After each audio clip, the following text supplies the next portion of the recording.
I want my money. I told you. Where is my money? Benny, bring me everyone. I need my money. I need my money. What do you mean everyone?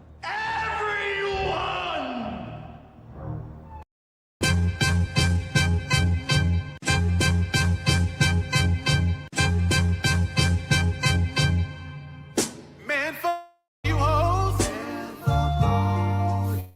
You and your mammy and your granny too.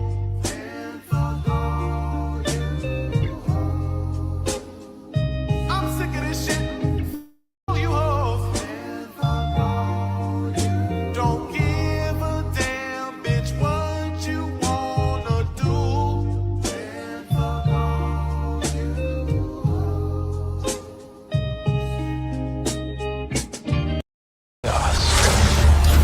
They like the chaos. They like the chaos. So when you're able to The chaos. let that chaos reign with, The chaos. let that chaos reign with, The chaos. let that chaos reign with, Must reign.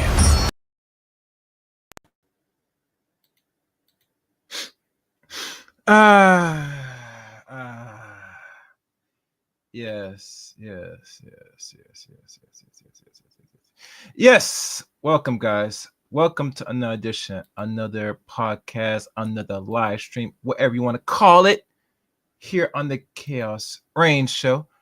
I am Chaos Reign here. And today, you see the thumbnail, you see the title. It is time to have this square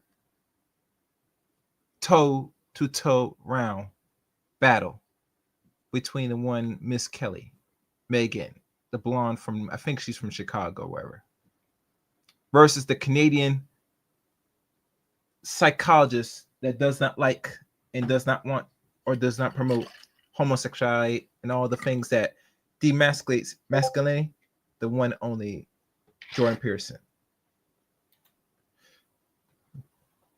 This is gonna be a good one. A good little conversation going back and forth, hopefully. As everybody comes to the building, please hit the like button. Likes are free. Please follow my many social media links. They're in the description and everything below. And anything else? No, that's it. No further ado, let's begin. Fair use, fair use.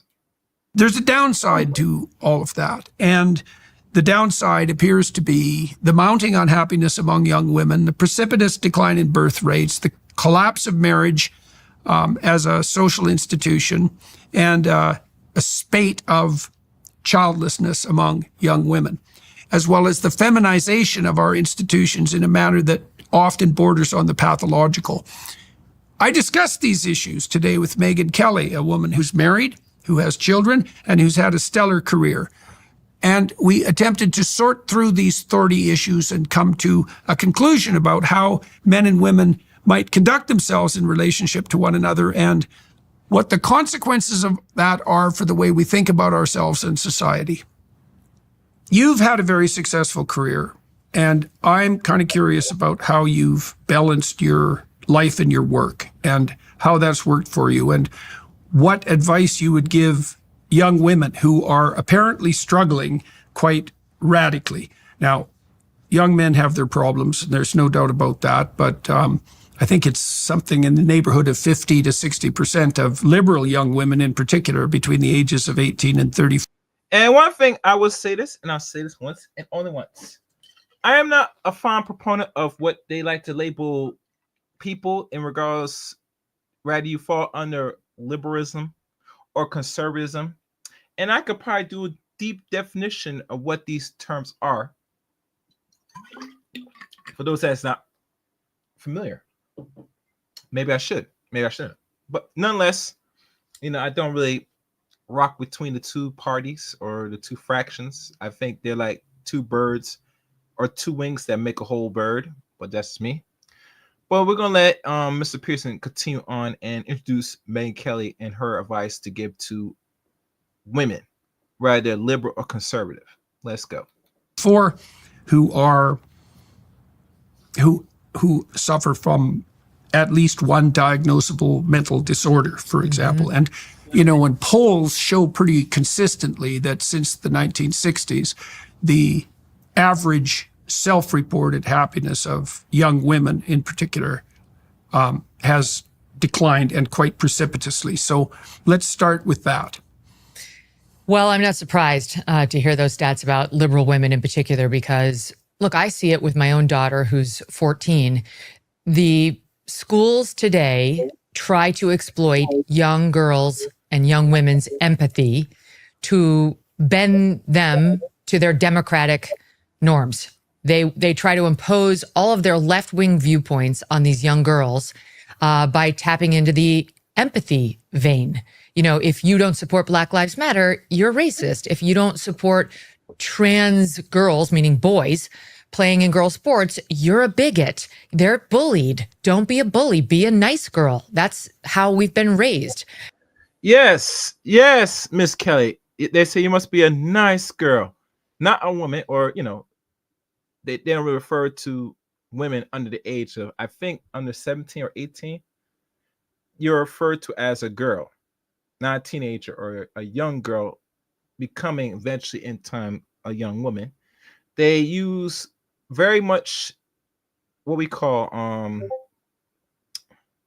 baby words, language, childlike wording for the right perspective of the right sex and gender. Did y'all know that they still call certain men of a certain age boys? Are y'all aware of that? They might call a certain racial demographic, but generally when they refer to and call you a boy or whatever, it's to stay in a idolize, what I like to call arrested development. Kind of a big word, whatever that means, if people really want to go look at the definition. But nonetheless, they use these type of terminologies to make you stay idle and childlike, feebly, mentally particular. Just keep that aware. Let's go. For time immemorial, to be nice girls who get patted on the heads. And you're not a nice girl if you're a bully or a bigot or a racist. So I'm not surprised at all that girls who don't get inoculated against that kind of thinking at home, who go into any normal school system, will be indoctrinated in that kind of thinking, and will wind up very unhappy, because her natural instincts will be to fight against things like watching a boy take all of her blue ribbons. But she's been told by all the people she respects, in the school setting at least, that she's a bad person if she objects to that. And I think that incongruous feeling leads to unhappiness. I think the reward system of K through 12 and college education right now is for people who play the victim. And so much the better if you could actually be a victim. That would be terrific. You will be celebrated. You will be the cool one. You'll get the snaps from your fellow classmates and your professors. Yeah. Writing your college essay about what a happy childhood you had and your intact family that supported you and loved you along the way will not get you in anywhere. Maybe 3 universities in the United States. But writing about the destitution. Well, what those universities you want to proclaim, Miss Kelly? Is it the subpar universities? Is it the top 10 universities or the bottom 20? I'd like to know. Can you please elaborate? Fair use. Derby that you have suffered from 0 to 18 can open doors that would otherwise be closed to you, especially if you happen to be a white person, a girl or boy. So all of the incentives are set up in a very backward manner. And I think the other problem facing young liberal women is young liberal men who, by and large, are being turned into these, it's derogatorily referred to as soy boys, but I get it. Like, they're taking the masculinity out of our young men. No, they turn them into sissies, the F word, you know what I mean? To be more emotionally intelligent. And mind you, I hear a lot of women talk about this nonsense about emotional intelligence. And that is what we call a Q word for to be a sissy. Keep that in mind. Let's go. And then telling them that's the only way that they're going to be accepted. And especially young liberal men are buying that and walking around in Birkenstocks with their Starbucks, being quick to cry at any emotional wound. And crying's not, that's fine. You can cry as a man, but most women would like somebody who doesn't do it all the time in response to all emotional upset. They prefer the hunter-gatherer types. Okay. All right, let's go there. Let's say man should not show no emotion, not all the time, but once a time. We never asked this serious question. And I know most men don't want to answer because someone will say it's not the right time to cry at all unless a really serious circumstance. Crying, like any emotional, is an emotional outburst that your body has to go through. You have to go through the emotions. You can hold it in all you want, but there's a consequence holding things in for too long because you got to release that energy one way or the other. Right? You got to take it physical, which means you got to hurt somebody, not just hitting the wall. You're going to actually hurt someone where you're going to make blood scatter, or you're going to suck it in and then hurt yourself eternally. One way or the other, holding those type of emotional, holding it in for a period of time can cause repercussions to you subconsciously and spiritually in the short and long run. So let that really marinate to those gentlemen that don't know. Let's go. And so these young women I talk to on college campuses are looking around for a man who will protect her, who will help lead, who is not afraid to enter hand-to-hand combat if necessary, or just rhetorical combat if necessary, and who, while he treats her as an equal, will put his coat over her shoulders if it's a cool night out, will absolutely protect her if somebody messes with her on the street, will, like my husband does with me, gently move me to the side that's not facing the traffic along the road. Just those small little things that a man does for a woman, and women have a different list that they do for their men if they're in a kind and loving relationship.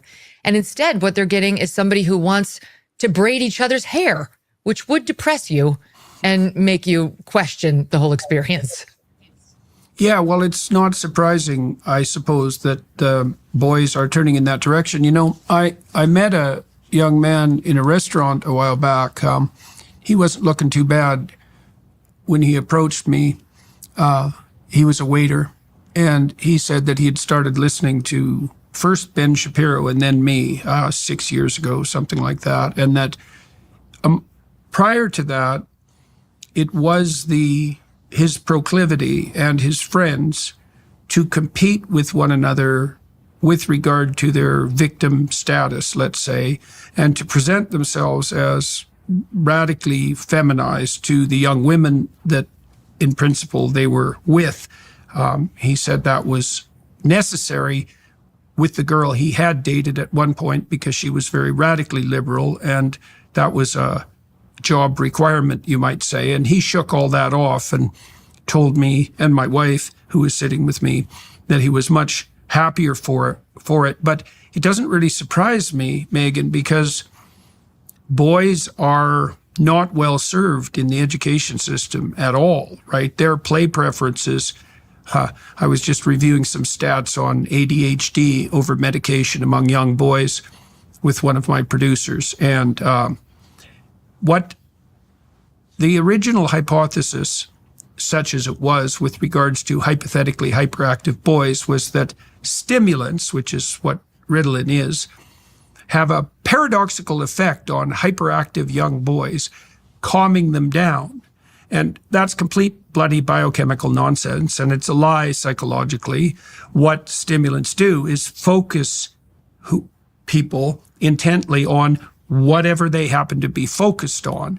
And they have exactly the same effect on ordinary boys as they do on hyperactive boys, not least because 90% or 95% of hyperactive boys are actually.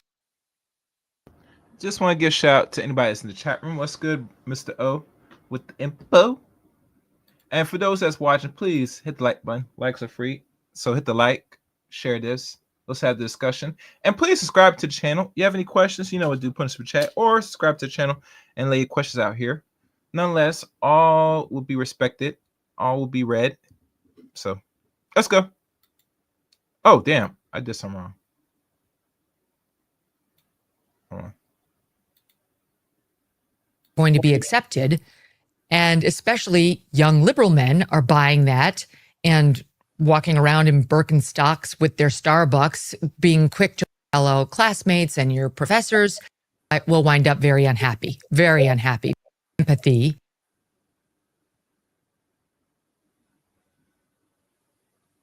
Me, he was a waiter, and he said that he had started listening to first Ben Shapiro and then me 6 years ago, something like that, and that prior to that, it was his proclivity and his friends to compete with one another with regard to their victim status, let's say, and to present themselves as radically feminized to the young women that in principle they were with. He said that was necessary with the girl he had dated at one point because she was very radically liberal, and that was a job requirement, you might say. And he shook all that off and told me and my wife, who was sitting with me, that he was much happier for it. But it doesn't really surprise me, Megyn, because boys are not well served in the education system at all, right? Their play preferences. I was just reviewing some stats on ADHD over medication among young boys with one of my producers. And what? I apologize, guys. I had to rewind back because I did something wrong. So if you're hearing again, I do apologize. Well, if you guys have any questions, make sure you put in the chat room. Be able to subscribe to the channel first or put in some chat. Let's go. The original hypothesis, such as it was with regards to hypothetically hyperactive boys, was that stimulants, which is what Ritalin is, have a paradoxical effect on hyperactive young boys, calming them down. And that's complete bloody biochemical nonsense, and it's a lie psychologically. What stimulants do is focus people intently on whatever they happen to be focused on. And they have exactly the same effect on ordinary boys as they do on hyperactive boys, not least because 90% or 95% of hyperactive boys are actually normal. Stimulants suppress play behavior in animals. So if you give stimulants to young juvenile rats, for example, who are very playful, then they stop playing. And that's exactly why they're administered to young boys in schools. And so their play proclivity is punished quite severely. Any attempt they make to be competitive in a world of cooperative games, and there's really no such thing as a cooperative game, although all games that are rule governed are cooperative. Any sign of ambition they have is pilloried. They're associated constantly with the destructive patriarchy and presented to the world as enemies of the planet. And so it's not surprising that they tilt in a, let's say, feminized direction, especially to appease the angrier women. And there's a deeper problem here that I'd like your thoughts on. You know, the most woke disciplines in the universities, and that's really saying something, are the female-dominated. The more female-dominated they are, there's another contributing factor, right? So the less cognitive power the discipline requires, the more woke it tends to be. So physics is about the least woke discipline, whereas social work, well, the less said about social work, the better. But so we have an issue here too, because I have a suspicion. You tell me what you think about this, because I'm very curious, that the default female ethos, let's say, is nurture. This isn't really a radical idea, I don't think, is nurturer to infant. And in the absence of managerial training, let's say, or rigorous mentoring in the operation of large-scale organizations, every situation turns into an infantilized family. I mean, and it's become absolutely preposterous in universities. I mean, the faculty, to their own discredit, have been infantilized by the administrators. You know, we have.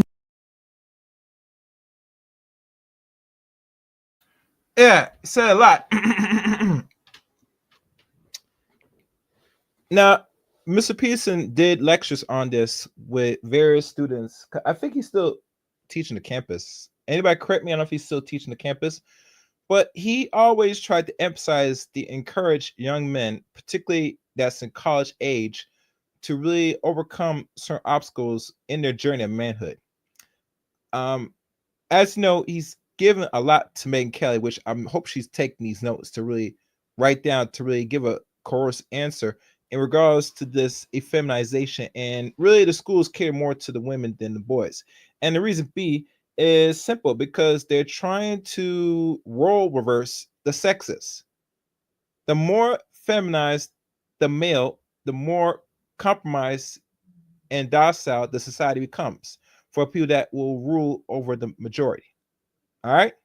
So that's the whole premise. Now, I'm not sure Jordan Peterson is going to really emphasize during this debate with Megyn Kelly, but he has it one way as he continues this conversation, really go dive in so we can have the real conversation. And I hope Megyn has something to really bring to the table in regards to what he's saying. Let's go, fairies. Never seen a large-scale incursion of women into large organizations prior to the last 40 years. That's never happened in human history. And we have no idea what the social psychopathology that would be associated with that, as well as the positive benefits. We have no idea what the social psychopathology might be, but the infantilization of everyone and everything might well be it. And so I'm curious about what you think about that. You know, there is data, for example, that women prefer male supervisors. So that's one, you know, it's not overwhelming. It's not overwhelming data, but it's suggestive.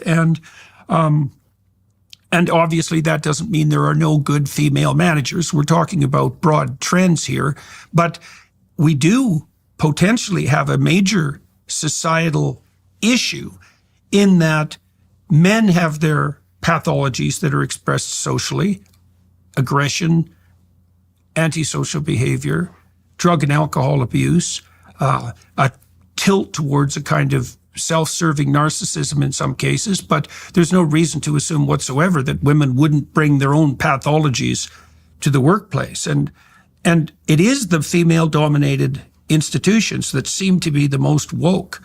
I mean, and that's how the 18 to 34-year-olds vote as well, right? They're radically out of phase with the entire rest of the culture. Mm-hmm. So what do you think about that? And how would you reflect on that, like in your personal experience with the organizations that you've worked with and the managerial situations that you've been in?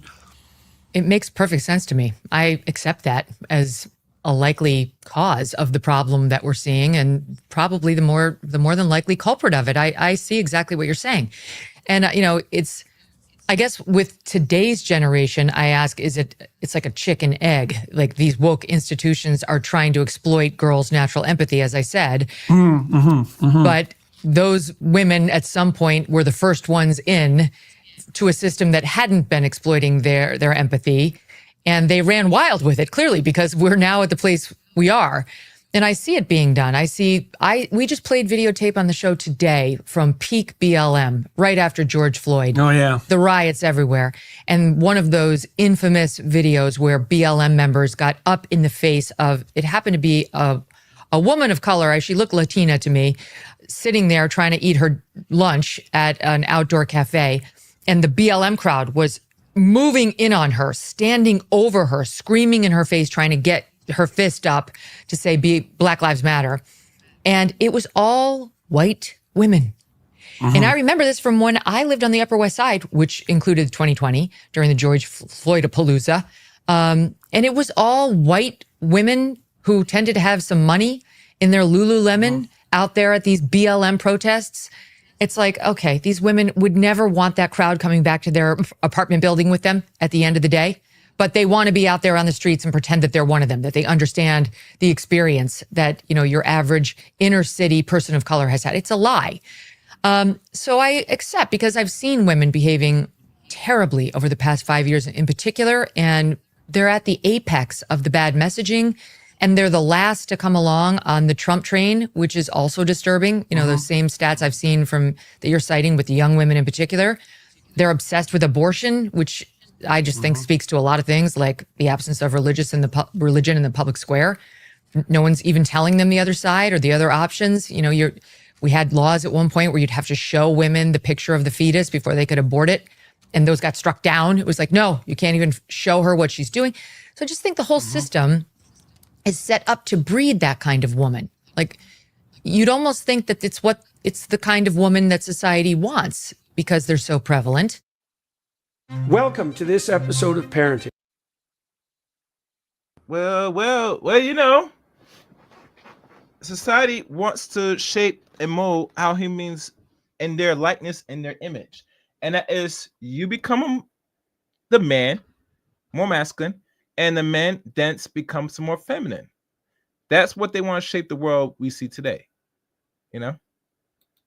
So, yeah. Hold on. Let me see. All right. So, as we wait for that, please guys hit the like button and share the stream, like always. It's a very interesting debate conversation. I won't have it any other way, So please share the stream. All right. So let's continue. Well, the question is, did we tilt in that direction with, there's certainly a strain of feminism that developed particularly in the 1960s, although it was there long before that really did in some ways aim at that kind of women. And let me ask you something as well that's deeper. I've studied malevolence as deeply as I can for a very long time, and the philosophical representations of malevolence and the theological representations of malevolence. And the deepest representation is Luciferian. And that trope underlies like the evil scientist in popular entertainment, the idea of the intellect gone mad, the intellect that worships itself, that then usurps and attempts to put itself in the highest place. And so there's an idea that, this is Milton's idea, that, Lucifer, who's the spirit of the unbridled intellect, the light bringer, is the spirit that was most finely made that went most dreadfully wrong. And so the psychological idea there is that there isn't anything more remarkable about human beings than their cognitive ability. But if it becomes master instead of serving something higher, then look the hell out. Now, there's an echo of that that's very, very deep with regards to the maternal instinct. And I think this is what's played out in the Genesis story of the consort between Eve and the serpent. What seems to me to happen is that Eve clutches the poisonous serpent to her breast. And so that's an overextension of that empathy that you described, which is the core element, let's say, of the maternal instinct, and really the instinct that the species itself depends on, right? Human beings have the longest dependency period of any creature by a lot, and human infants are markedly helpless. And so that self-sacrificing compassion that's at the core of the maternal instinct is absolutely vital. But as Freud pointed out, if that goes wrong within families and overextends its domain, so that, for example, that infant-mother bond isn't attenuated as the child develops, then there's nothing that's more devouring than the mother. And that's the story of Hansel and Gretel, right? They go out into the forest, chased there in part by the fracturing of their family. And they find a gingerbread house, which is a little bit too good to be true, right? It's not only a house, but it's made out of candy. And so maybe you might suspect that the jig is up when something's painted that beautifully on the outside. I'm oh so compassionate and embracing. And of course, inside there's a witch whose goal is to fatten up the children and to make them helpless so that she can eat them. Old folklore tales. But that's the same concept. Yeah, most women nowadays, they will prepare you nicely by putting the nice ingredients, season you up a little bit, fatten you up a little bit, and then go straight for the eat and devour, like most predators. Yeah, I agree with that. Let's go. And so fairy tales are pretty vicious in that sort of representation, but that's also a portrayal of how all devouring the maternal embrace can be if it overextends its domain. Yeah. Now, it's not like men get off easy in that Genesis story, by the way, when Eve decides she's going to put herself at the center of the moral universe, because that's what she does. She's tempted to become like a god because that's the temptation, and she clutches the serpent to her breast. Adam doesn't object, and he goes along for the ride. And then later in the story, when God wants to walk with Adam so that they're working together, let's say, Adam is hiding behind a bush because he's realized that he's naked. And so the woman and the serpent have made him self-conscious, and now he doesn't have the courage to walk with God. And when God asks him why, he blames the woman, and he blames God for making her. And so there's I don't want to lay this all at the feet of women, because what I saw in the universities, for example, is that. Well, why not, Mr. Peterson? And yes, men have built the institutions for these women to harbor and be indoctrinated to promote and teach their feminist agenda. But keep in mind, women did not develop this without the assistance of certain men, mostly predominantly non-Black men. So if you're going to put the feet to the fire to the men, you always got to put the feet fire to the women that came alongside the ride to promote what we call feminism that affects the society, especially in the West. We got to keep real, keep it honest. Fair use. Let's put it this way, that when the maternal instinct went astray, partly because it didn't have any valid target, the men just backed off and didn't oppose it. And so, they're complicit in this disintegration. But we do have a problem on our hands that's not trivial. And we also see this reflected in a growing political divide between young men in particular and young women all across the world, right? Young men are becoming more conservative. Yeah, I know. It's young wonderful. young women are becoming more liberal. And they're also not finding each other very effectively. The political, who would have guessed that, so we got two problems. Men and women both have the vote. Now, does that mean they're political enemies? Because that's certainly one of the things that appears to be happening. And then we have the mass migration of women into workforces of a size where empathy cannot be the regulating principle. I'll give you one more example, and then I'll turn it over for your comments. If empathy was the appropriate ethos for operation in a corporation, let's say, beyond the size of the family, then the personality trait agreeableness, which is the index of compassion and empathy, would positively predict workplace performance, particularly among managers. But it isn't agreeableness that predicts, it's conscientiousness, which is a cold virtue that typifies conservatives more than liberals. Big organizations run on raw cognitive power and conscientiousness. They don't run on empathy. Little bitty families run on empathy, especially when there are infants, but that doesn't scale. And I actually think. But Mr. Peterson, why doesn't these corporations, what you say, run on empathy? You see, I think when it comes to debates with certain intellect, I know we want to be respectful, but we should ask these in-depth questions. Since you said this does not work or this, why it doesn't work. There has to be a who, what, when, and why things don't work for clarity. Fair use. That's why the personality trait conscientiousness, which is diligence, orderliness, industriousness, is associated often with patriotism and more conservative values. I think that's why it evolved, because empathy does not scale, because everyone isn't a big, happy family. And once you exceed kin group size in your organization, you have to turn to a different ethos. And that, I think that's particularly problematic for unconscientious women who self-aggrandize on the basis of their compassion.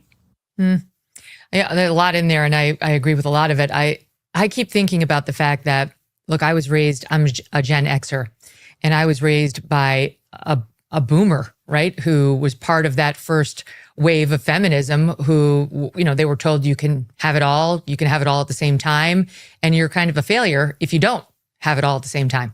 And that generation of mothers did as told and left their kids alone for a large portion of their childhoods. And that wasn't a bad thing.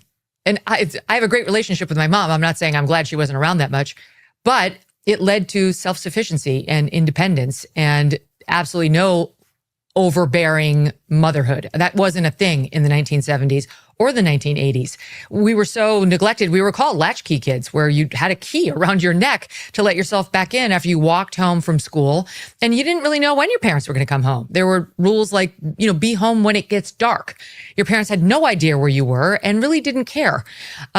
Those were good things. Those were, building the ties for appropriate separation at the earliest possible age. Love always remains, caring and all that stays, but not overbearing motherhood or fatherhood for that matter. And that generation, so that's me now, and maybe my brother and sister, who are older. And I think we'll raise the solution to the problem that came just a little bit after we came. Because I think what started to happen was those women got into the workforce and they were doing it all, and they would commit to work because there was an understanding that they would not blow it for the next generation of women. They'd been given the keys to the kingdom. Now you come in and you do well at these jobs, and you don't talk about your kids, and you don't leave to go home early, and you don't insist on flexible work schedules. So the women did it, and they raised tough Gen X kids who were fine. But as they started to get more rights at the office, and it sounds great on paper, okay, flex time, and I only have to work part-time, and I have to leave early for this thing and the other thing and so on. And the workplace started to bend more to supporting what mothers needed in their motherly roles. The mothers were home more, and I think started to overcorrect, started to see like go from the latchkey kid to the, the helicopter parent. Right? Where I'm never leaving you alone. I'm gonna somehow overcompensate and be the parent that I didn't have, or that the generation before me didn't have. And slowly we started to migrate to parents who never leave their children alone. Mothers and fathers for that matter, but especially mothers. And that leads to helplessness. And it leads to leaning into victimization and finding the newest disorder and overplaying any injury, because you can get attention that way, especially when you have a mother whose competition you can potentially beat by overacting your injury or your upset, etc. Like if you're in competition with a job and she's got to go to the job, and you know that, you don't do anything as the child. You understand that's the deal. But if there's a split between her attentions and you've got to play for it, I think you lean into more upset, more victimhood, more things that would get a mother's attention naturally. Like, I have a disorder. I'm not well. I need extra help. Yeah, well, that attention sound like more like competition to me. But if you're a young girl and you and your mother are fighting for a certain set of attention, either between each other or the father, I might understand that portion, but still, come on. It's funny because she a Gen Xer, and there are some millennials, Gen Xers in the building. I know you guys are watching this. Tell me this, and don't lie. Have you ever at any point when you were young and you were like almost like a teenage, but like somewhat like over 10 or something, and sometimes you had to stay home by yourself and fend for yourself? Has that ever happened to y'all? I'm curious. Just curious. Maybe you could put in the chat or in the comment section. Just wondering. Let's go. that'll get her attention if she doesn't have anything better to do and has no sense, right? But that is another example of that exaggeration of compassion to the point that it becomes toxic. And the fact that it's necessary to human beings, especially in the early years, like vital, also means that it's a very difficult force to regulate. I mean, the general rule for caretaking, and this goes for the elderly as well, pretty much anybody you're actually taking care of, is don't do anything for anyone that they can do for themselves, right? Because you're actually stealing from them, not helping them. You know, I mean, certainly one of the rules for psychotherapy, insofar as there are actual rules for that enterprise, which has probably become now more destructive than useful, is that people have to make their own way, right? You listen and you help people strategize and you ask them questions, but you don't provide them with the direction for their life because that's their enterprise. And that requires a very, well, it requires a hard bound on compassion, that's for sure, because you don't want to get in there and interfere. Can I ask you a little bit about the way that you constructed your own family and career pathway? Because I've been working with my wife, trying to sketch out, she does a podcast on issues related to femininity. And we've been trying to sketch out, at least hypothetically, something like a appropriate timeline for young women, because they have no real guidance in that. And so here's a stat for you. We hit this milestone last year. Half of Western women 30 and under have no child. So it's a little more than half now. So we hit more than half. Half of them will never have a child. And 90% of them will regret it. That means we're setting up, this is a catastrophe. This is a catastrophe if it's true, and the data are pretty clear, I believe. This means we're setting up 1 woman in 4 for isolation, right? And that gets increasingly brutal as you get older. And I also think we're setting up that 25% of women to be preyed upon in a manner like nothing we've ever seen when they enter their later years, because they'll have no one to keep an eye out for them, especially during times of vulnerability. This is not going to be good. So let me sketch out an idea for you in terms of a timeline and tell me what you think about that. I mean, 1 couple in 3 have fertility problems by the age of 30. And that's defined as not being able to conceive within a year of trying. Right. And so it seems pretty obvious. All assistive reproductive technology notwithstanding, which is very expensive and very unreliable and certainly not something to be depended on except in cases of absolute necessity.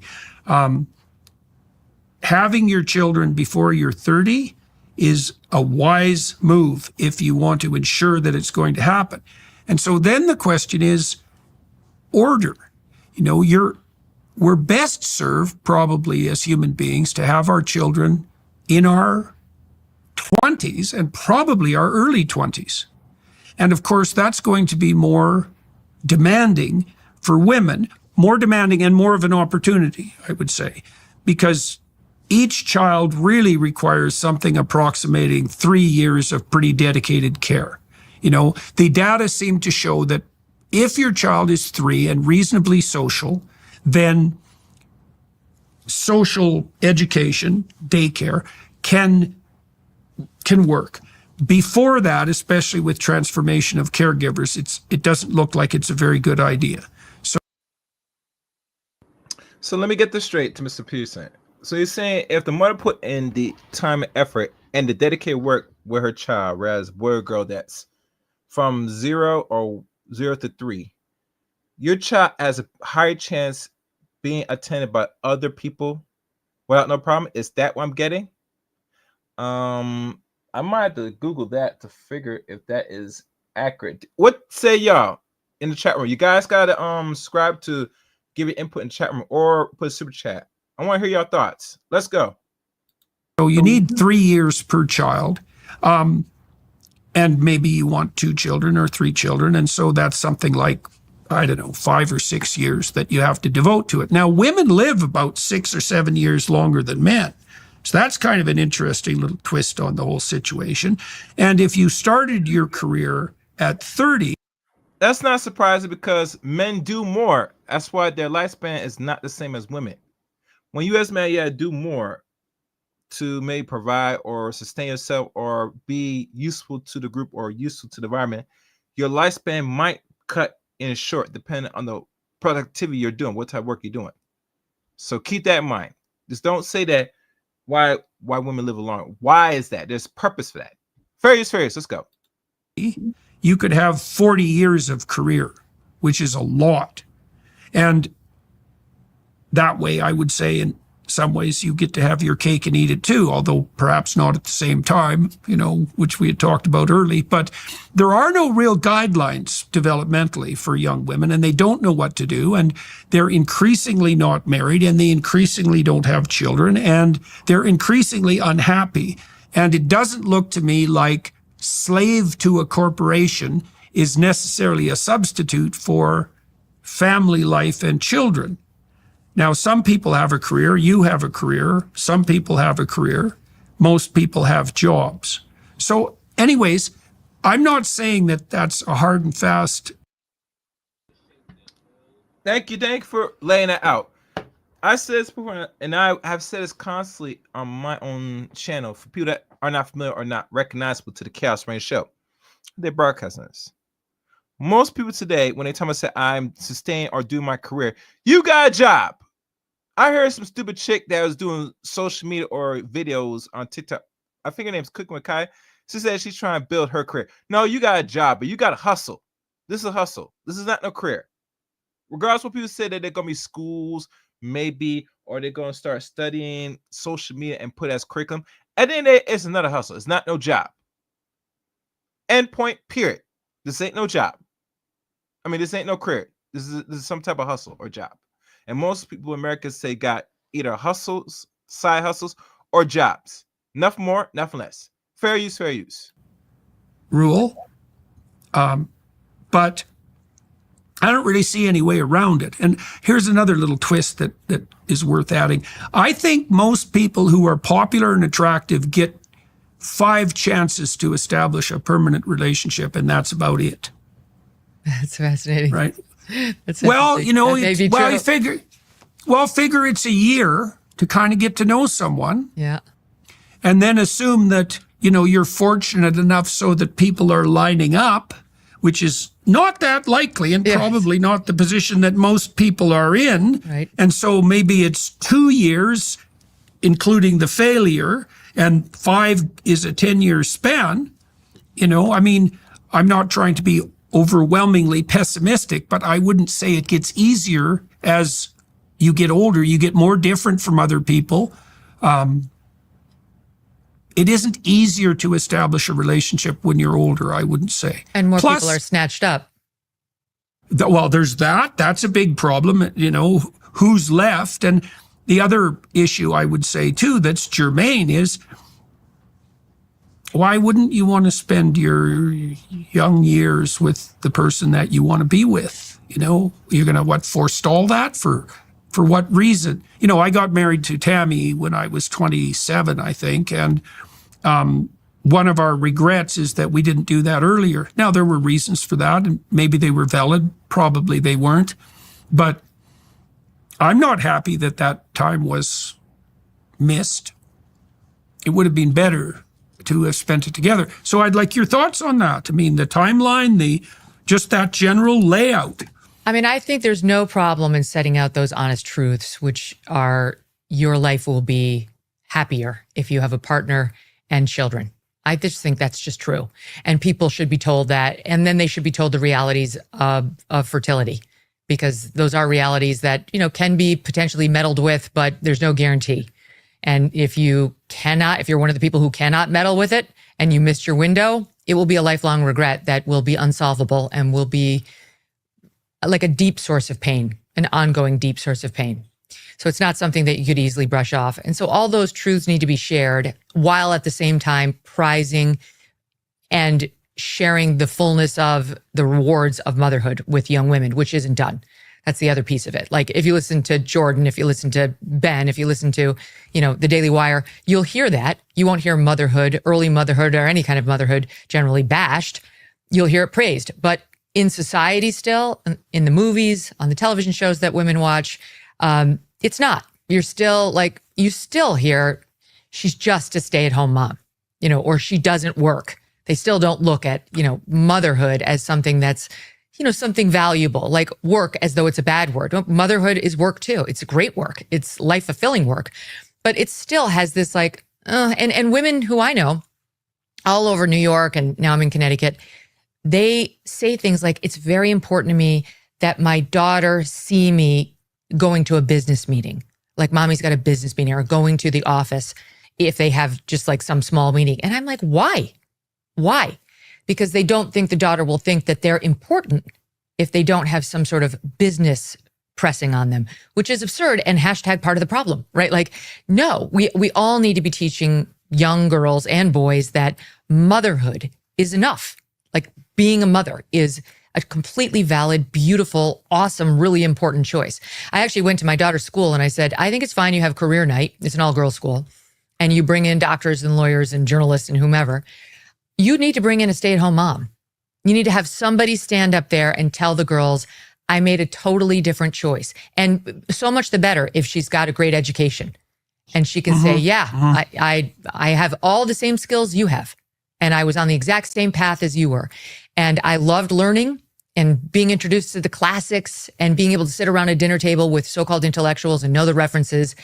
And I chose a totally different path when I graduated from those schools, because there was one thing that was most important to me. And let me tell you how that's rewarded me.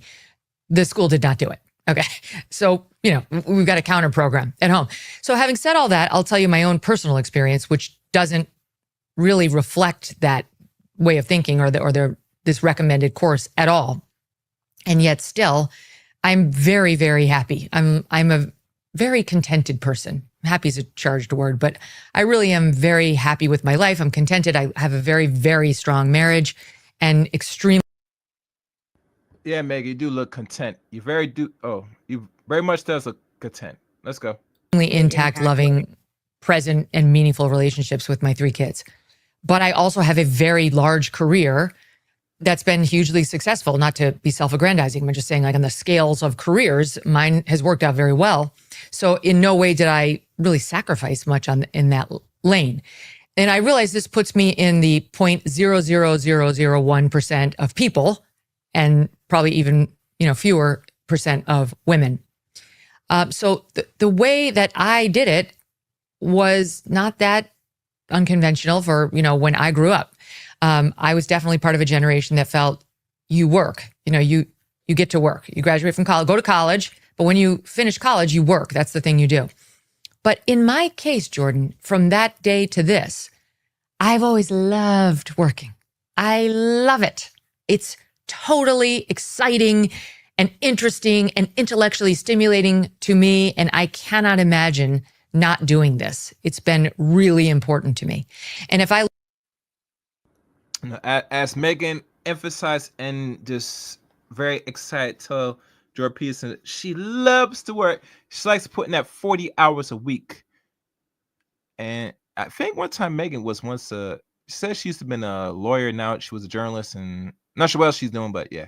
But yeah, she loves to work. And Jordan Peterson's noticing, okay, this crazy bitch likes to work every day. Yeah, she working 40, maybe 50 hours a week. She doesn't like to be at home sometimes. Yeah. At least she's honest. And I don't know how you black women don't like to work. Becky has no problem working. She loves to work.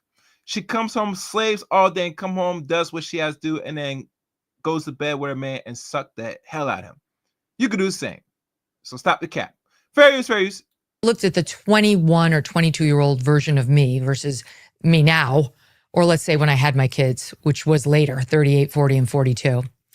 I guarantee you, I personally, this isn't true of everybody, but I personally would not have been anywhere near as good a mother. I was much more selfish and less capable of giving. And, I was more of a taker, like most young people are. Not all, but most.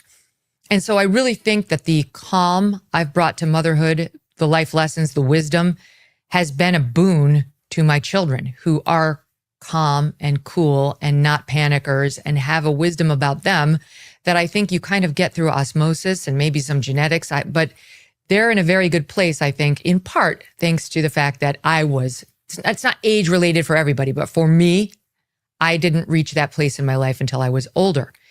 And unfortunately, it wasn't planned this way because I didn't meet my husband until we were 35. But unfortunately, and believe me, I think about it all the time, it means that my children and I have a shorter runway together. And I hate that fact. It haunts me. Oh, it haunts you that you had your kids very late in life? Let me look what year you're born, Megyn Kelly, shall we? And as I'm looking up, please guys hit the like button, share the stream. Let's do some digging on Miss Megyn Kelly, since she feels ashamed and that the time is short, as she claims. Megyn.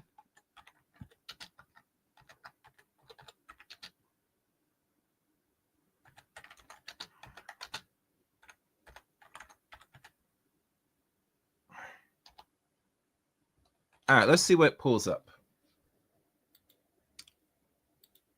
All right.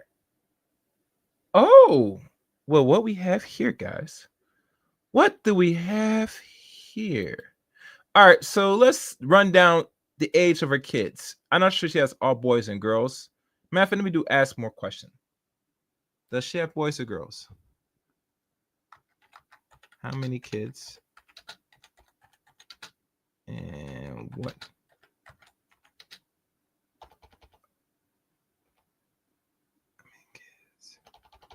Yeah. Let's see what pops up. Edward, Yates, and Burnt. Yardy, Evan, Burnt. So Edward, Yardy, and Tetcher. I think that's 2 boys and 1 girl. I could be wrong. All right, let's look at the age. She had one at 38. That means she had one in 2008. So one is 17 years old. The other one is roughly now actually 15 years old. And the last one she had is now 13. Okay, so that's the numbers. Let's keep going. Fair use. I'm so grateful that I have them at all, unlike so many women who weren't this fortunate. But I hate the fact that every time we talk about their lives, I'm calculating, it's his age plus 42. That's what I'll be, when my youngest has his children. And boy, my kids better have kids young if they want me to be part of that child's life at all. But you see, that's not something that is in your control, Megyn Kelly. You forgot, this is how this game fucking works. You have them young. Then once they have kids, depending if they're in their 20s or God forbid 30, you might be still at a reasonable age to be around to play and interact.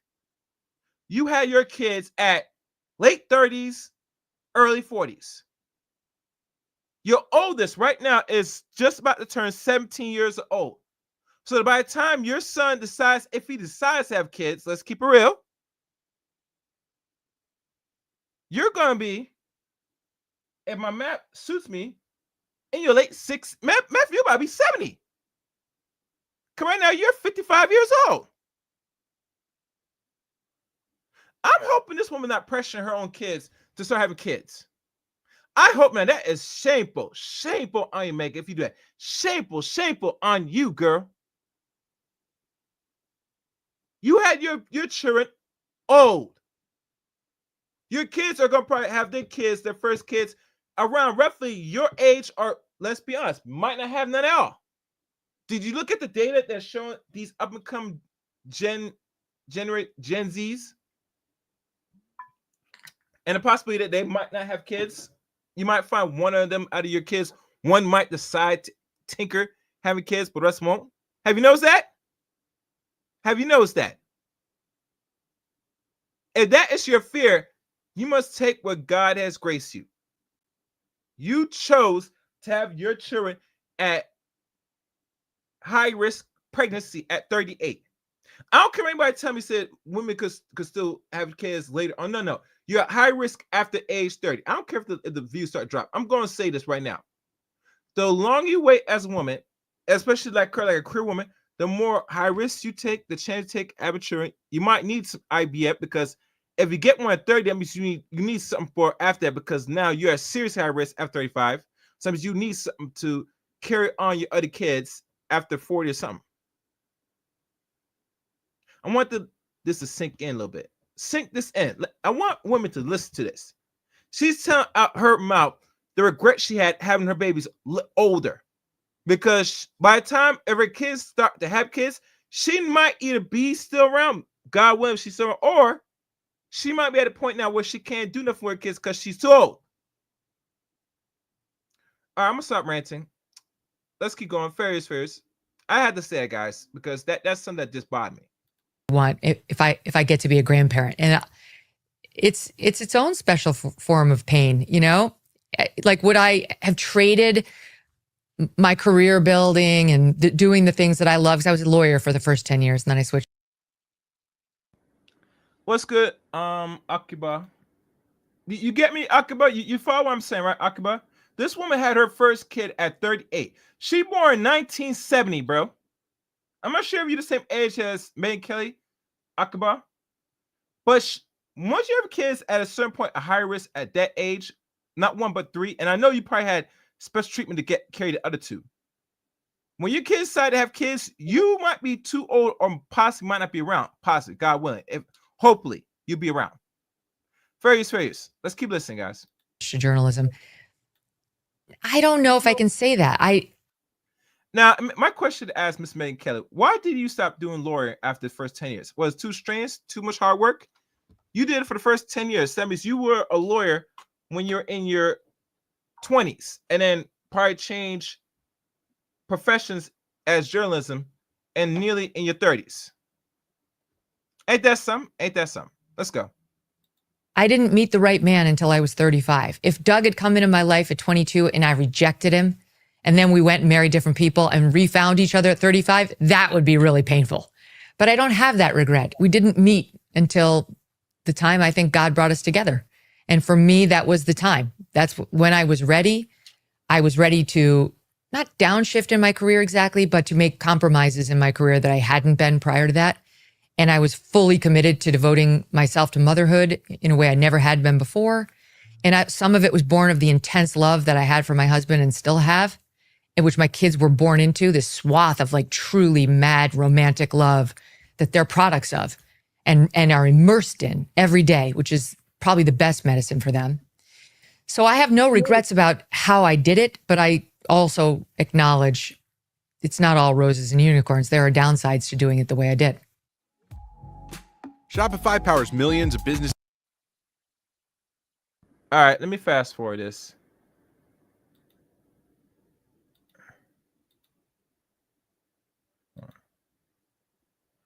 And make sure you guys hit the like button.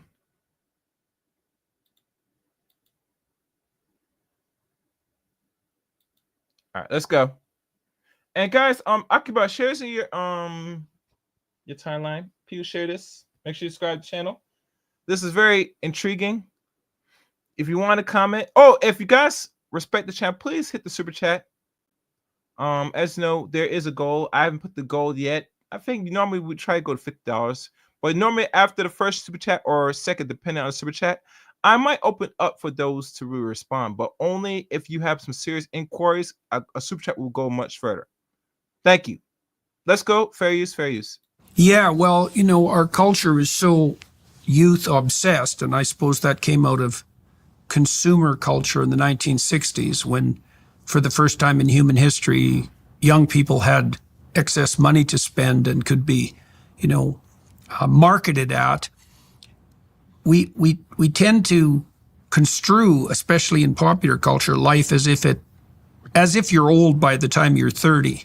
Right. And Jordan, when I broke into journalism, I was 32, and I thought, I'll never be accepted in this business. I'm too old. I will have no future in this. There you go.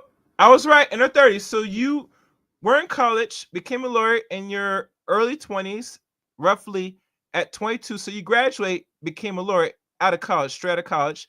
Then you first did the first 10 years of that, and then you didn't break out into journalism until after walk away from being a lawyer 10 years later. So the math is making sense. Now, you're never too old to change career positions or do different things in life. Let's be clear about that. If you're doing something different, like once you were this and now you're doing a different job, you're not too old.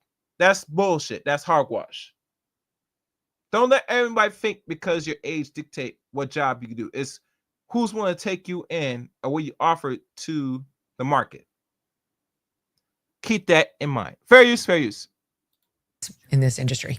It was like Right. so silly. That turned out to be wrong. Yeah. Well, but that's why it's so useful to start a discussion, let's say, about the actual span of life. I mean, you said that one of your regrets, your potential regrets, is that, you know, you've truncated the time that you'll have as a grandmother, let's say. Yeah. And you took advantage of that when you were young, and there was some utility in that for you, but that is a price that is lurking, and, you know, it's very difficult to tell how it will play out. But as a pattern, it's something for people to give some consideration to. You know, optimally, you want to be a grandparent when you're still youthful enough to be active and engaged, and then you get to have the pleasures of having children again.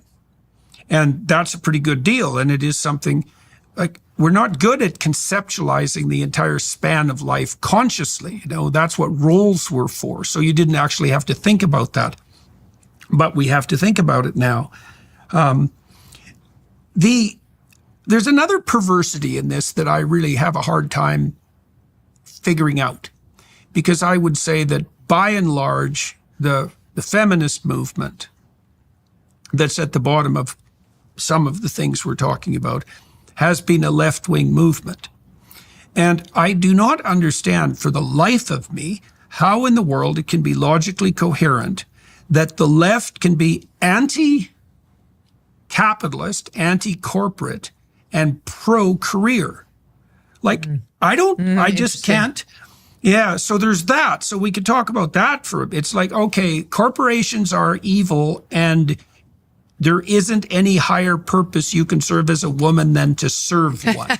It's like, okay, I'm not exactly sure what to make of that. Now what? Then I want to tell you a weird little story too. I was looking at the Brothers Grimm Snow White version recently, because I went and saw the Disney Snow White version, which, you know, was exactly the sort of mistake that you'd think it would be, both to attend and to produce.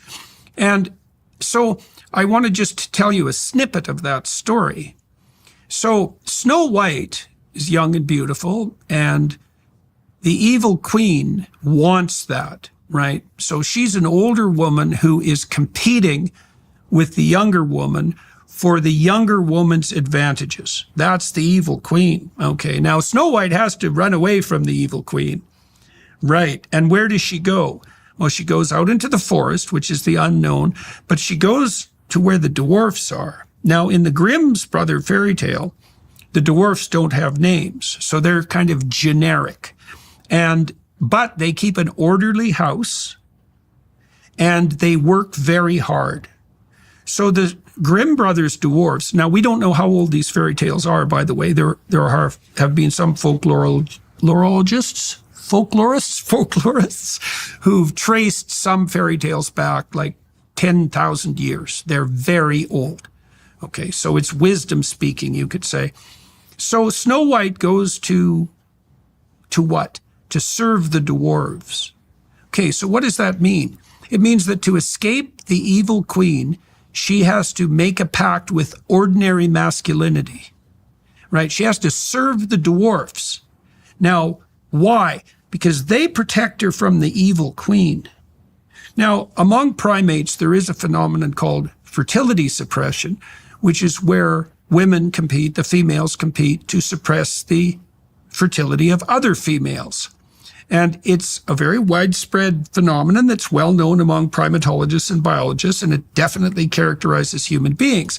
And so the evil queen in the Snow White story is suppressing the fertility of Snow White. Now, she runs away from that and takes shelter among the ordinary men, the dwarves, let's say, who are the positive side of the patriarchy, you might say it that way. When the evil queen comes back, she shows up again, right? And she offers Snow White 3 gifts. The first is a bodice that's too tight and just about strangles her. So that's exaggeration of it's a narcissistic exaggeration of sexuality as a temptation. The second is a poisoned comb, right? Same thing in slightly different guys, right? Right. She's tempting Snow White to be poisoned by the worship of her own beauty. That's a good way of thinking about it. That's what the evil queen does. The third gift is the poisoned apple. Now, of course, that harkens back to the Genesis story. Anything you incorporate is something that changes you. It's like you incorporate knowledge. And so it's poisoned knowledge. And the dwarfs can't save her from that. And that's the situation young women are in the modern world, because the evil queen feeds them poisoned knowledge. And the deep question is why? And the real skeptic would say, well, the older, jealous, childless women are doing absolutely everything they can to destroy the fertility of young women. Now, Okay, let's go. Let's have that discussion, Jordan Peterson. Let's say even the folklore or stories of Snow White and those women, that bitter women that are childless, are actually attempting doing that. Why are they attempting doing that? And not only why they're attempting doing that, but we see in today's society of a lot of women that say they're childless, they're encouraging other women to be childless like them. Misery does love company. So this is something we have to examine. Why is women doing that? Let's go. Fairies. there's a corollary to that, which is this happened to Ayaan Hirsi Ali, for example. It's often the women in these brutally patriarchal societies who enforce the worst impositions on young women, like female genital mutilation, for example, is often a practice conducted by grandmothers. Ayaan knows about that. Yeah, that's for sure. Oh, woo! I gotta type that up right there, man. Hold on, I gotta look that up.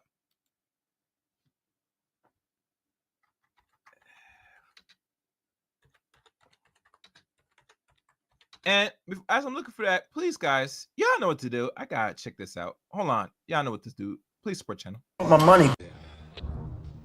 I told you. Where is my money? Betty. Bring me everyone. I need my money. I need my money. What do you mean everyone?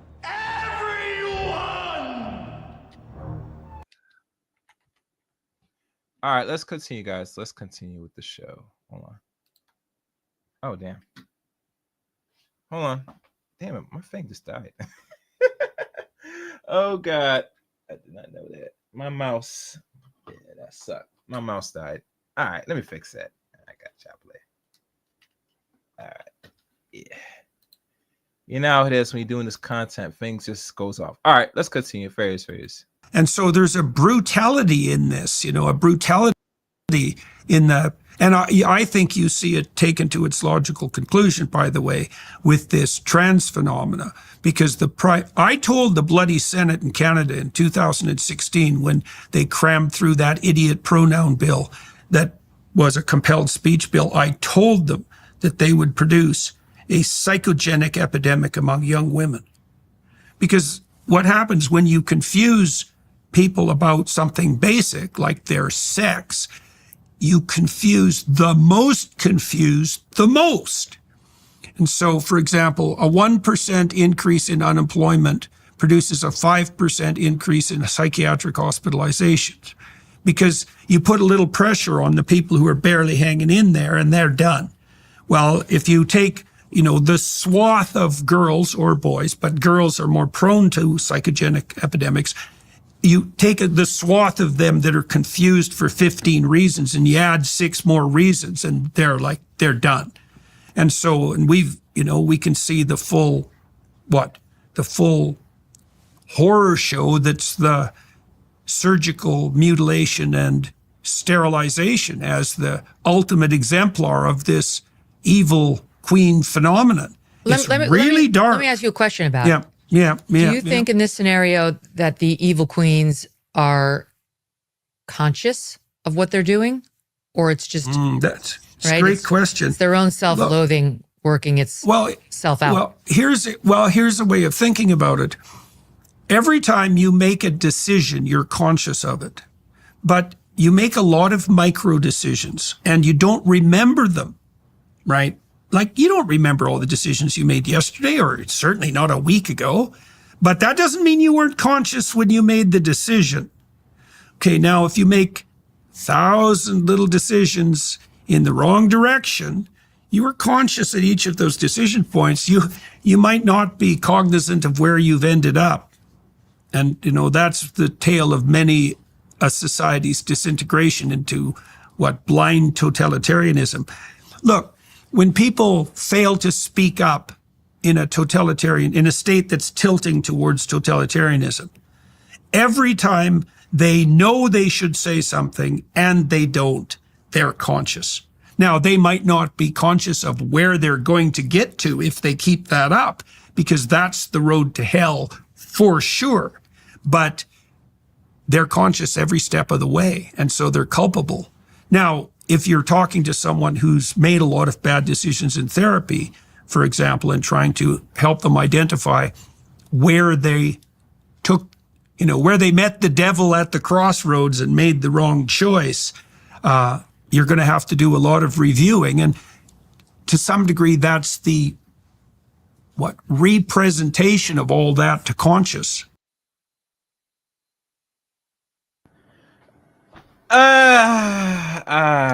As you know, I have to do this, and this one goes out for you, my brother. Like many things. Hold on. I need Chris new sound bites. But here you go. But they be knocking, y'all.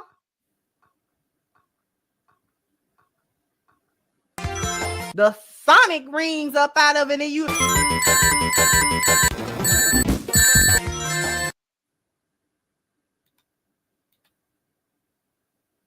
I thank Tevin King for the $10 super chat. I appreciate my brother. Respect like always. And he said it best. There was 150 now down to 144 people watching. And yet the likes are not reflecting of the viewership. So please, as you watch, hit the like button. Likes go far in this channel. Ladies and gentlemen, this is a good conversation, a very informative conversation. I think I'm learning a lot from these two people, especially Jordan Peterson.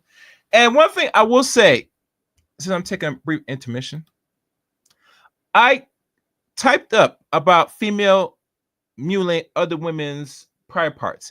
And yes, co-pilots say yes. And as they were going detail, it stopped and said they unfortunately can't help me. I wonder why. I'm afraid I can't talk about this topic. Sorry about that. Oh, I wonder why.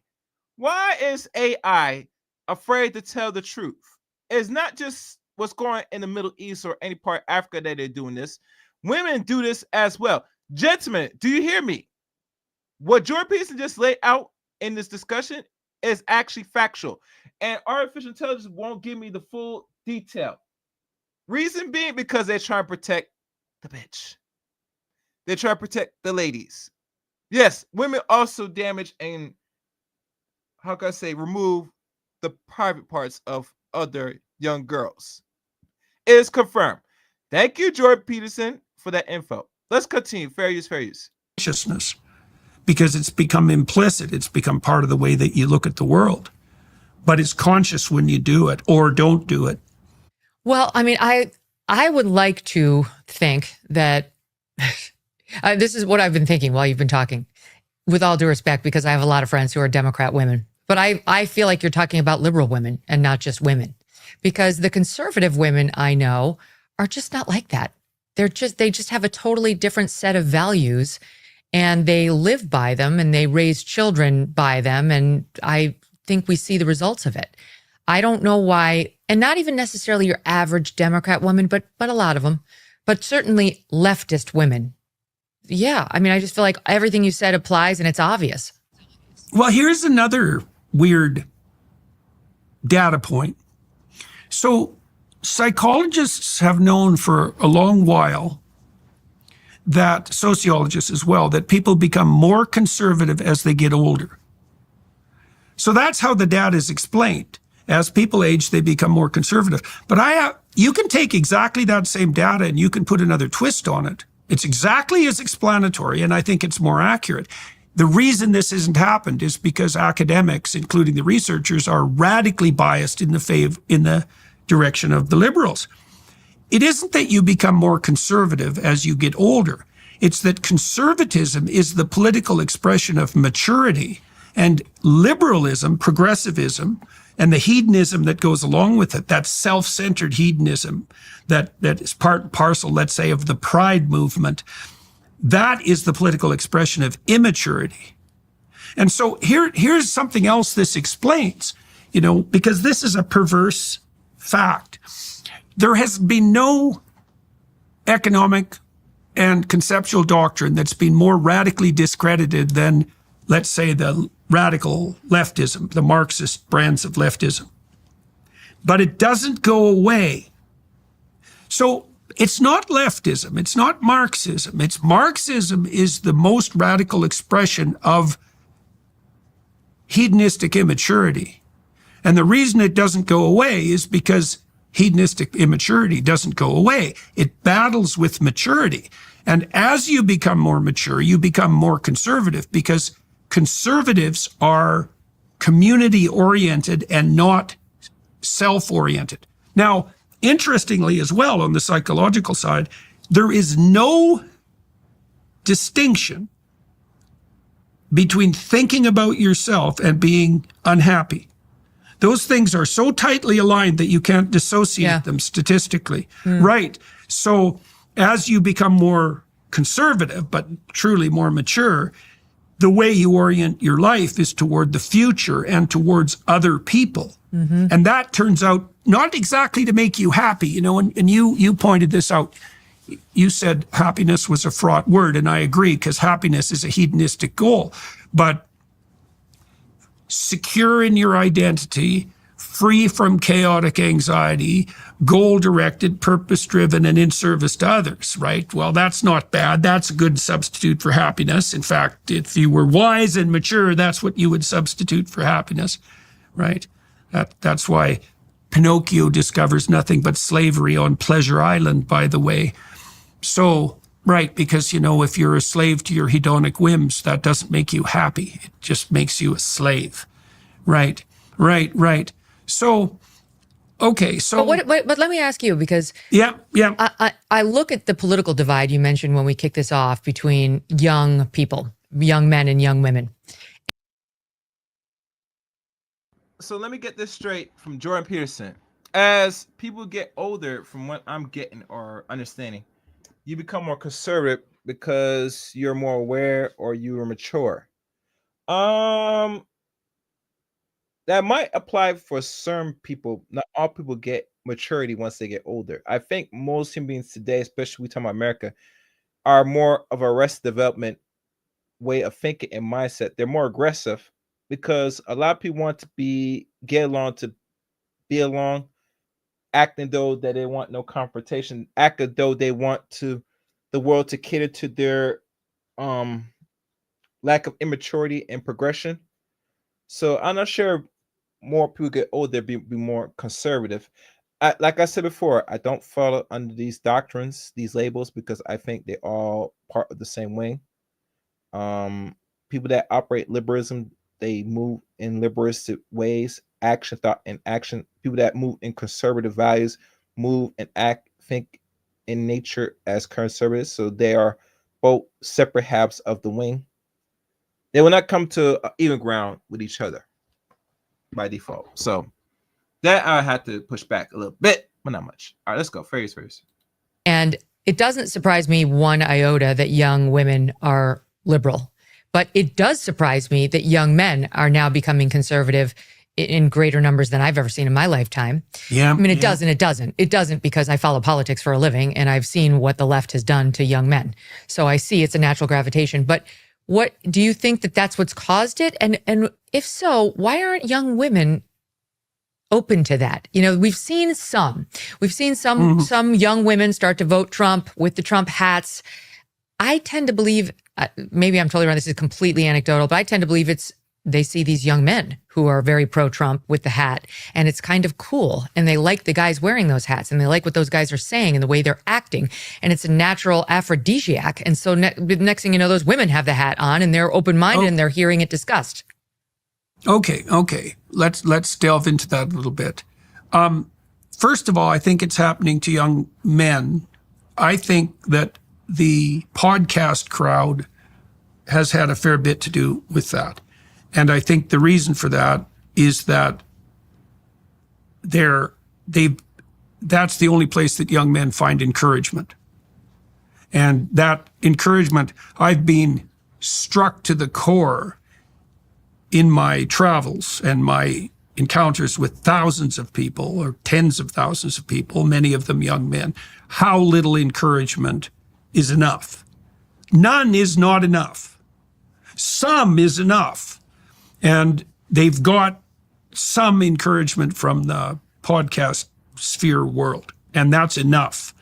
Now, why not young women? Well, Megyn, one of the mistakes that pollsters make is assuming that 16-year-old boys or 18-year-old boys, let's say, and 18-year-old girls inhabit the same world.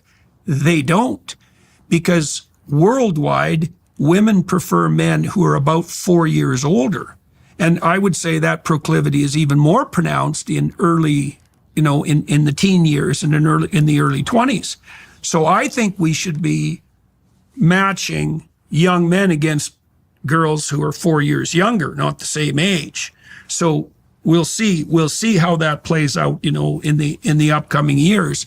So that would be the first thing. It is also not obvious to me that the conservative types have done a particularly good job of communicating with young women. Now, there's a bunch of reasons for that, like the 18 to 34-year-old female crowd gravitates not towards YouTube and the longer form content that at least at once was the hallmark of YouTube, but to these more pathological social worlds. Tumblr was one of them. Wherever you get a large aggregation of young women who are unsupervised, let's say, or unmentored, that's a better way of thinking about it. Look the hell out, because that's a breeding ground for social pathology. And young women get a lot of their information, I think it's 60 to 70% from TikTok. I know, it's terrifying. And TikTok is a complete bloody snake pit, and the Chinese and the Iranians and the Russians have a major hand in that.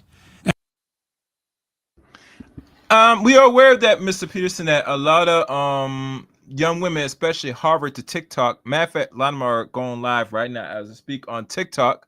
But let's keep it real. TikTok especially has a different algorithm.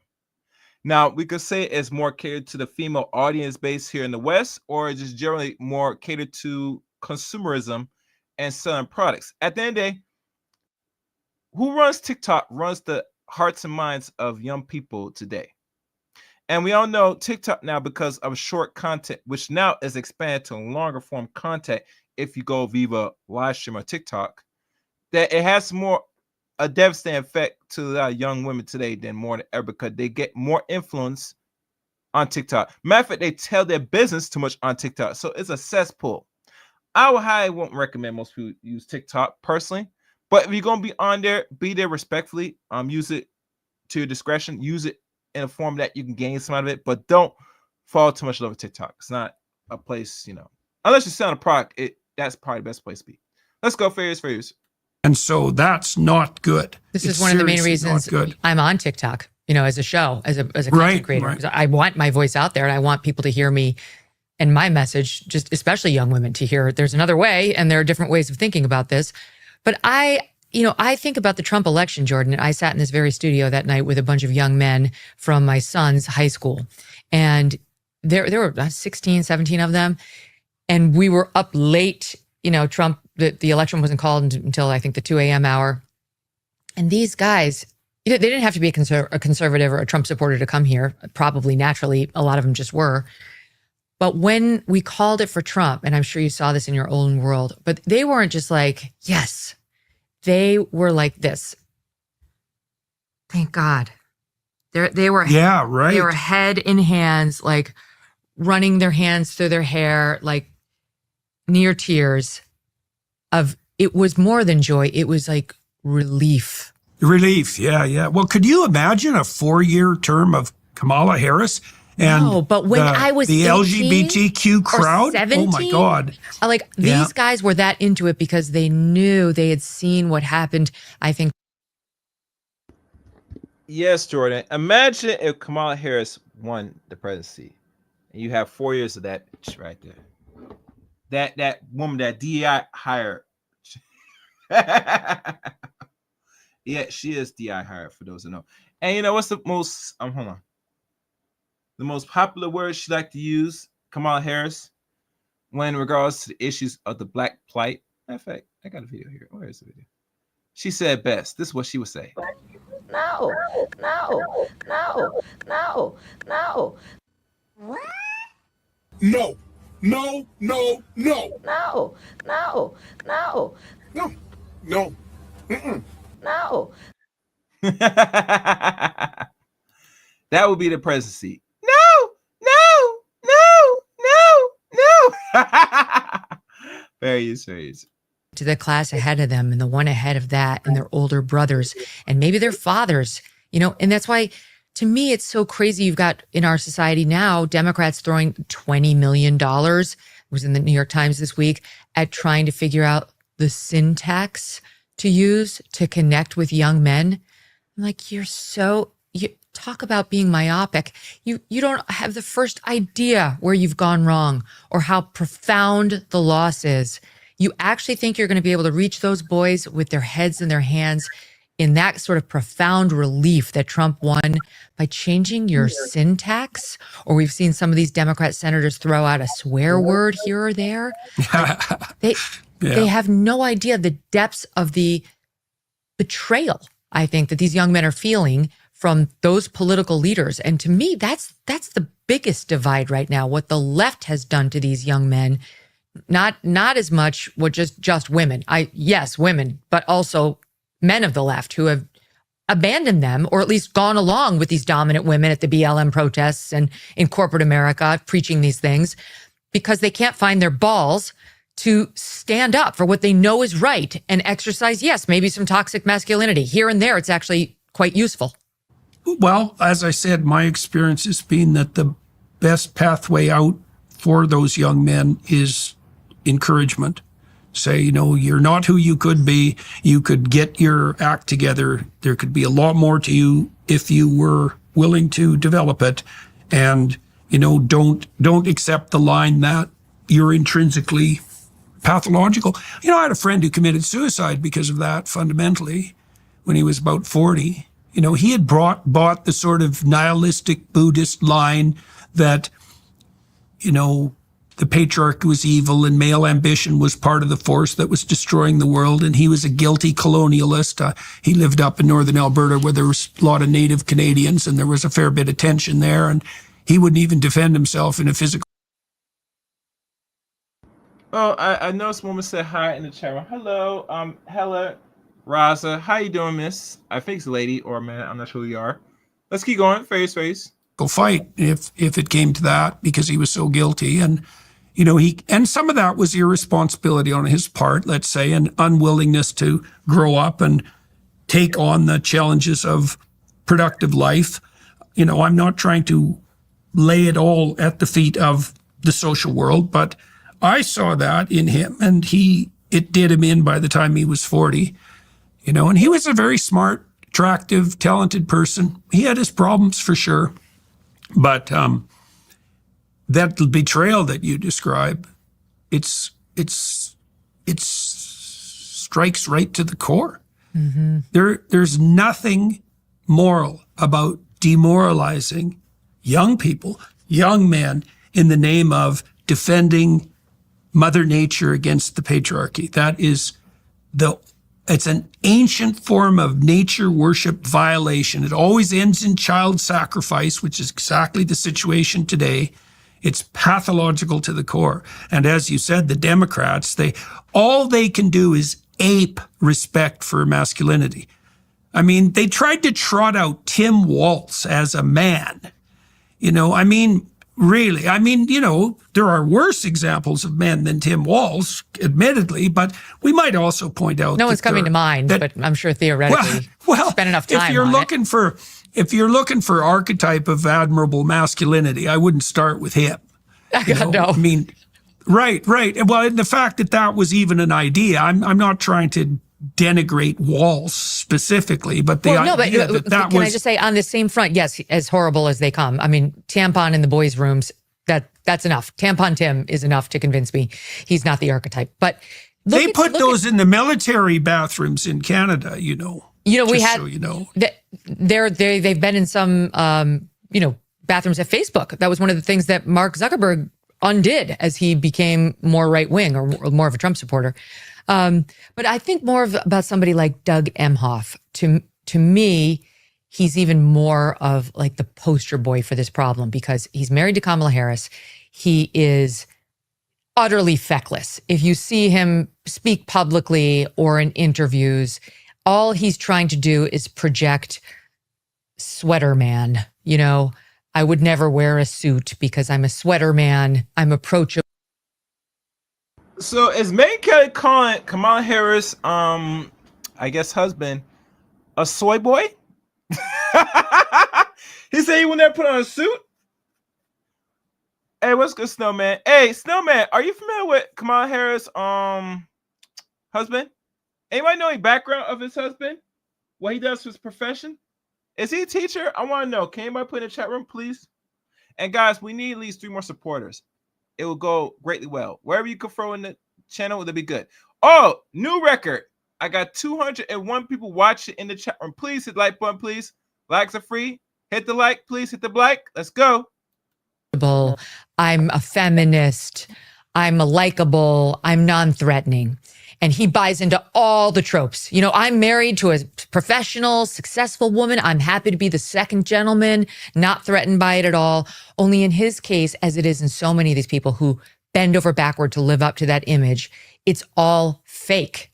He's actually not a supportive partner at all. He's not comfortable in his own skin. And I mean, I don't like the word feminist and I don't call myself feminist, but I think you could create a definition of that word that would be flattering. It could be used in modern day America in a way that could really embody what could be great about femininity. Anyway, my point is he's not it.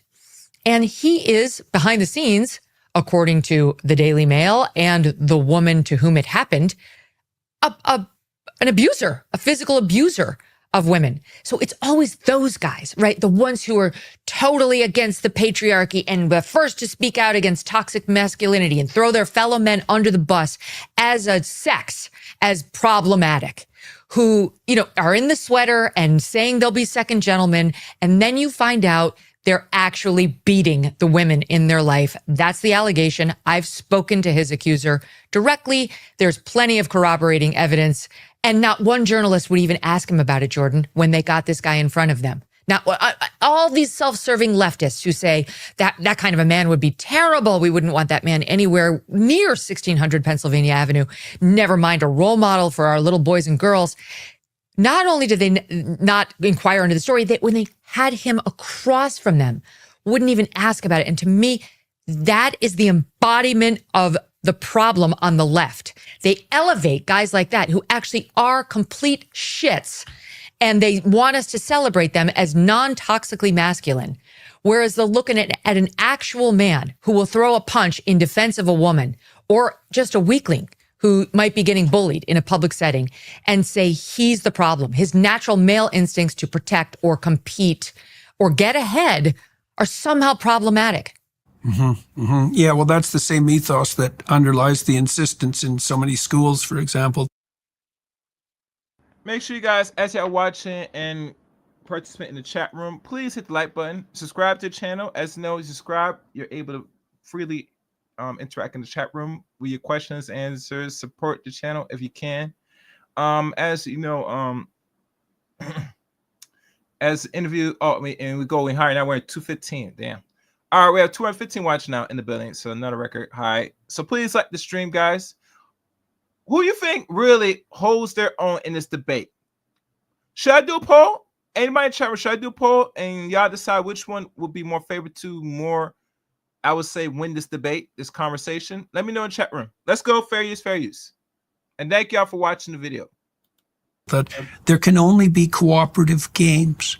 right? There's no winners and losers because we're all winners, and there can only be, and it's so pathological, Megyn, because first of all, competitive games are cooperative because everybody plays by the rules.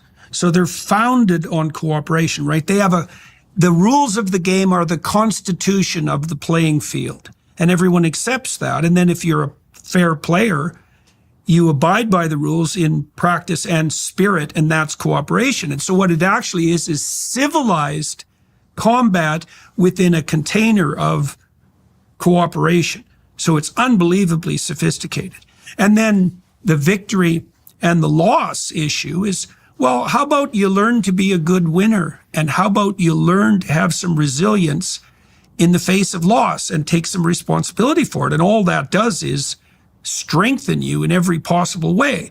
And our education systems, K through 12, are so pathological and so miseducated that they don't even understand those basics about games, right? And games are they're a microcosm of society, and we get all that wrong. And so that ambitious striving forward towards victory, you might say, that's the hallmark of stereotypical masculinity, has become demonized, even though it's a hallmark of the civilized conduct that's also protective and resilient. Well, let me ask you this question. What if we did an experiment starting, the 2025, 26 school year, where we radically changed the so-called academy and we made it much more heavily male, the way it used to be? And I don't know what we would do with those women who were formerly in those leadership. They're now running these universities, but let's just say they don't all have to go, but let's say we reduce the numbers dramatically.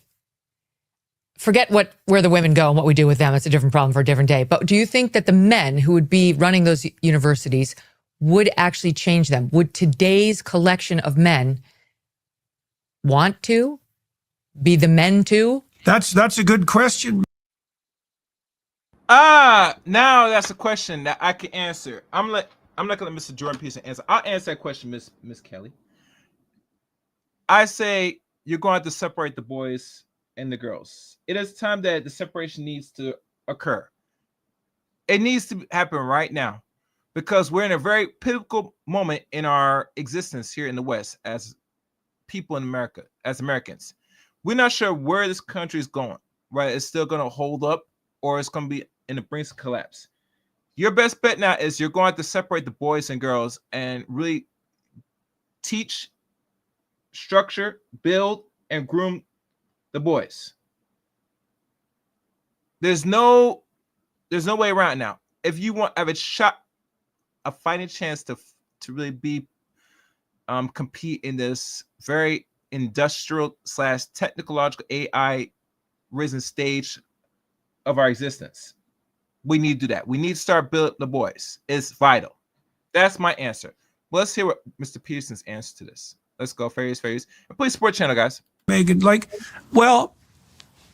men, what's the old joke? You know what happened never? 20 women got together and built a boat and traveled to a distant land.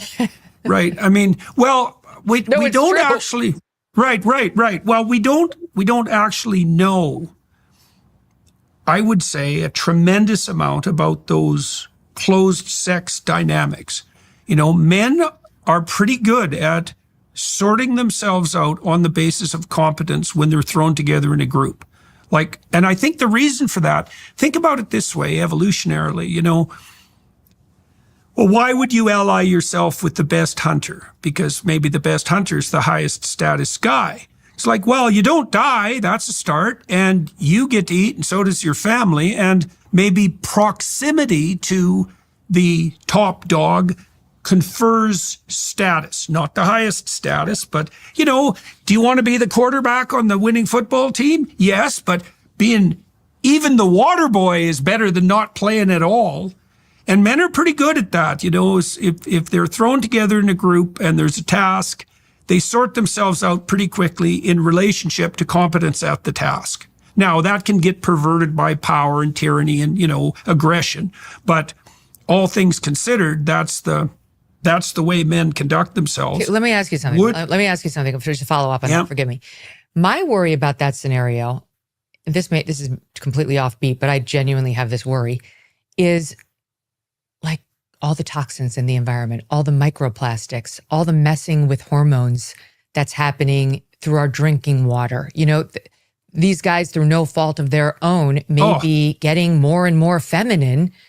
And it's also the case, by Megan, that women on the birth control pill are less attracted to masculine men. Well, it's definitely hormonal manipulation. There's no question. Oh yeah, and we have absolutely no idea whatsoever the political consequences of the birth control pill. We have no idea. It could be catastrophic for all we know, because we don't know what it means that women find masculine men less attractive on the pill than off. Like, we don't know what the political ramifications of that are. They don't have to be that great to be determining, given the small margins of victory that constitute the typical political campaign. So these sorts of questions that you're raising, like they're open-ended. We don't know, and the same thing applies with regards to hormonal alteration in the environment. I feel like we're finally going to look into it, though. This is one of the reasons why I was such a big supporter of RFKJ. Is I really think you have. Megan, I think you want to go back and do some small research in regards to Tyrone. I think his name's Tyrone Hayes. He was the one that came out with the study about the effects of this new drug that they put into water and stuff that is actually changing the sex, which was confirmed, which they miraculously hid in the internet. The only time you hear him talk about is on TED Talk. You can go on TED Talk right now. He talks more detail about atrazine. I think that's what it's called, atrazine. One of them things that he used to kill weeds. Anyhow, let's go. Barry's first. Have someone in there who is very open-minded to looking into those kinds of things. I mean, the microplastics, geez, I don't even know how we're going to solve that, but there is evidence that it's hormonally manipulating us in a very unfortunate way. And that if that's true, I mean, the latest data says that we have the equivalent of 5 bottle caps worth of plastic in our brains.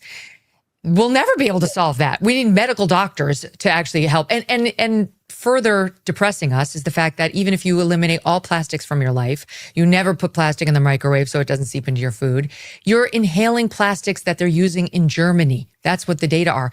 So to me, I just feel like there's so many things we have to solve for. Even if we were to take out our pen and write the guidelines down and then everybody were to live by them, we've lost something as a society when it comes to basic like health, wellness, caretaking, a structure in the world order that would allow for all those things to blossom. And up until about 2 minutes ago, we were paying zero attention to that as a factor. Yeah, well, I guess that's what we hope will transpire as a consequence of this tilt spearheaded by the U.S. towards productive conservatism. Hopefully we'll see that spread, well, not to Canada by all appearances, but perhaps, our evil top and not hat, to as Australia. Michael Knowles calls it. Yeah. All right, well, look, we should bring this to a close. I know.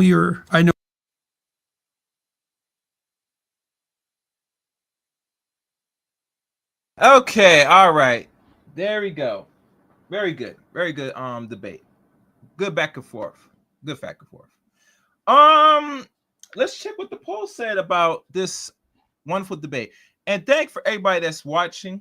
I had the highest, I think it's 217 that was watching the stream, and it fluctuates from 200 to 150-ish, maybe. Yeah. Not bad. Let me see if anybody got any questions in the chat room as I'm looking at the poll now. All right. I'm gonna give the poll another minute or two.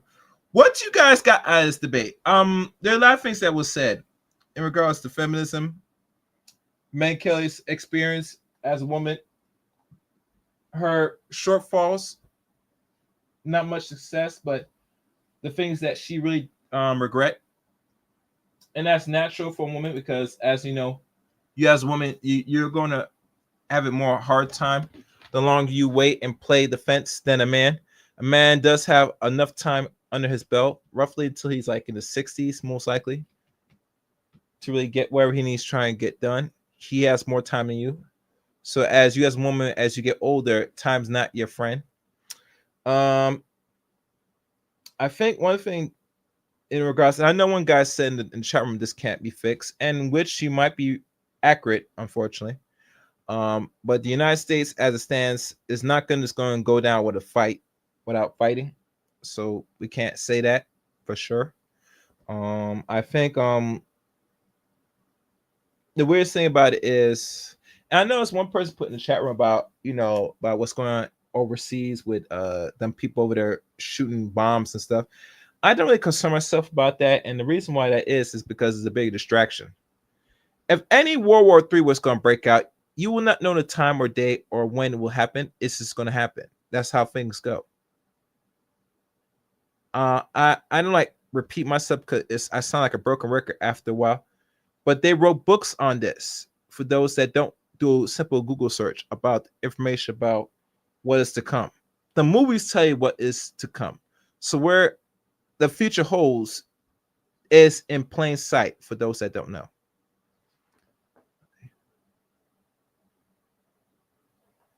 Yeah. Because like any empire, as you know, it has its usefulness and it goes through spurts. Nothing lasts forever for those that don't know. If things last forever, you're delusional. You're living a pipe dream, in my opinion. Let's close the polls and see what's the results. Let's see. I'm gonna end the poll now. It looks to me a lot of people said Jordan Peterson won roughly 58%. Second, Kelly 24% vote, 17% out of 30 votes or 29 votes. So you, the viewers, you decide what is. Thank you. So that is it for me. I don't think no one. Did anybody want to come up? Let me know in the chat room if you want me to put the link. Now I will put the link. I'm gonna give you a minute. I'm running this quick commercial. Let's go. My money. I told you. Where is my money? Benny. Bring me everyone. I need my money. I need my money. What do you mean everyone?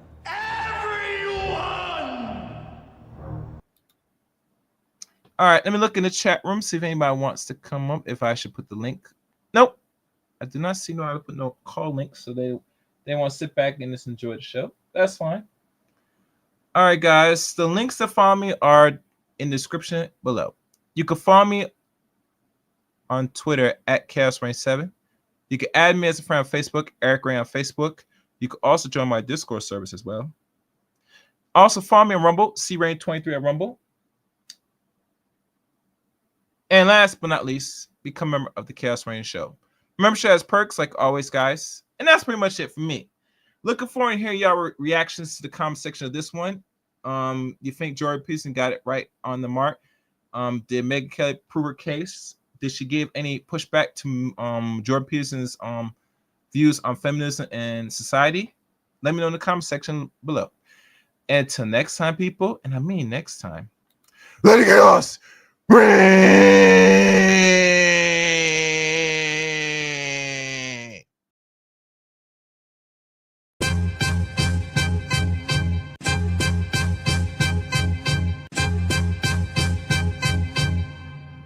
Man, fuck all you hoes.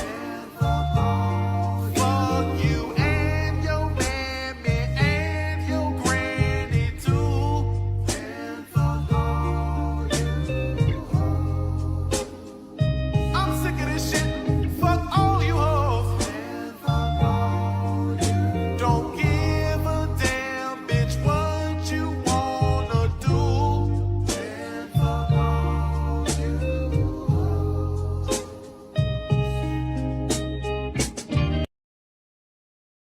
Rebuke, I rebuke, I rebuke, I rebuke, I rebuke, I rebuke, I rebuke, I rebuke, I rebuke. Okay, you can rebuke it all, but it's a very practical process with 49% of the population. And relationships are reflective. You reflect and draw the kind of men that you reflect. You draw what you are. They like the chaos. They like the chaos. So when you're able to Chaos. let that chaos reign with, Chaos. let that chaos reign with, Chaos. let that chaos reign with, Must reign.